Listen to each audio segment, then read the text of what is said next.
Galates chapitre 3. Ô Galates dépourvus de sens, qui vous a fasciné pour que vous n'obéissiez plus à la vérité, vous aux yeux de qui Jésus-Christ avait été peint comme crucifié? Voici seulement ce que je veux apprendre de vous.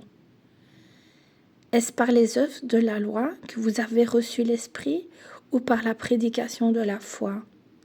Êtes-vous tellement dépourvu de sens? Après avoir commencé par l'Esprit, voulez-vous maintenant finir par la chair?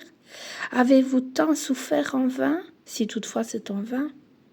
Celui qui vous accorde l'Esprit et qui opère des miracles parmi vous, le fait-il donc par les œuvres de la loi ou par la prédication de la foi? Comme Abraham crut à Dieu et que cela lui fut imputé à justice, reconnaissez donc que ce sont ceux qui ont la foi qui sont fils d'Abraham. Aussi l'Écriture, prévoyant que Dieu justifierait les païens par la foi, a d'avance annoncé cette bonne nouvelle à Abraham.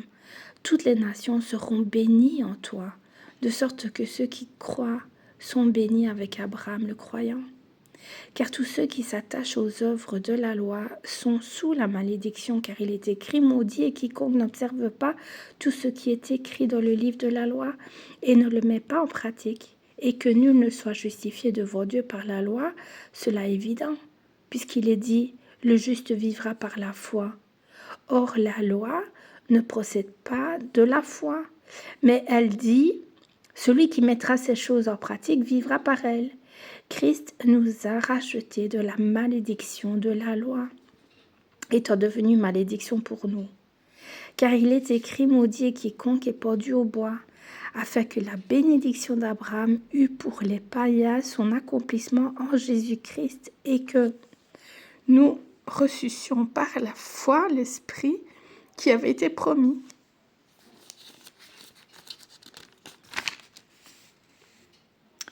Frères, je parle à la manière des hommes. Une disposition en bonne forme, bien que faite par un homme, n'est annulée par personne et personne n'y ajoute. Or, les promesses ont été faites à Abraham et à sa postérité.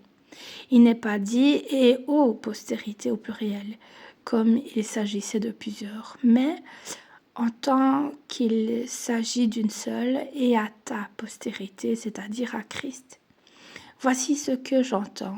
Une disposition que Dieu a confirmée antérieurement ne peut pas être annulée, et ainsi la promesse rendue vaine par la loi survenue 430 ans plus tard, car si l'héritage venait de la loi, il ne viendrait plus de la promesse. Or, c'est par la promesse que Dieu a fait à Abraham ce don de sa grâce. Pourquoi donc la loi? Elle a été donnée ensuite à cause des transgressions, jusqu'à ce que vint la postérité à qui la promesse avait été faite. Et elle a été promulguée par des anges au moyen d'un médiateur. Or, le médiateur n'est pas médiateur d'un seul, tandis que Dieu est un seul. La loi est-elle donc contre les promesses de Dieu? Loi de là. S'il lui était donné une loi qui pût procurer la vie, la justice viendrait réellement de la loi. Mais l'Écriture a tout renfermé sous le péché, afin que celui qui avait été promis fût donné par la foi en Jésus-Christ à ceux qui croient. Avant que la foi vînt, nous étions enfermés sous la garde de la loi, en vue de la foi qui devait être révélée. Ainsi, la loi a été comme un pédagogue pour nous conduire à Christ, afin que nous fussions justifiés par la foi.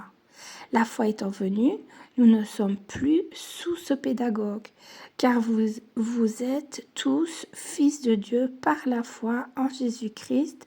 Vous tous qui avez été baptisés en Christ, vous avez revêtu Christ. Il n'y a plus ni juif ni grec, il n'y a plus ni esclave ni libre, il n'y a plus ni homme ni femme, car tous vous êtes un en Jésus-Christ.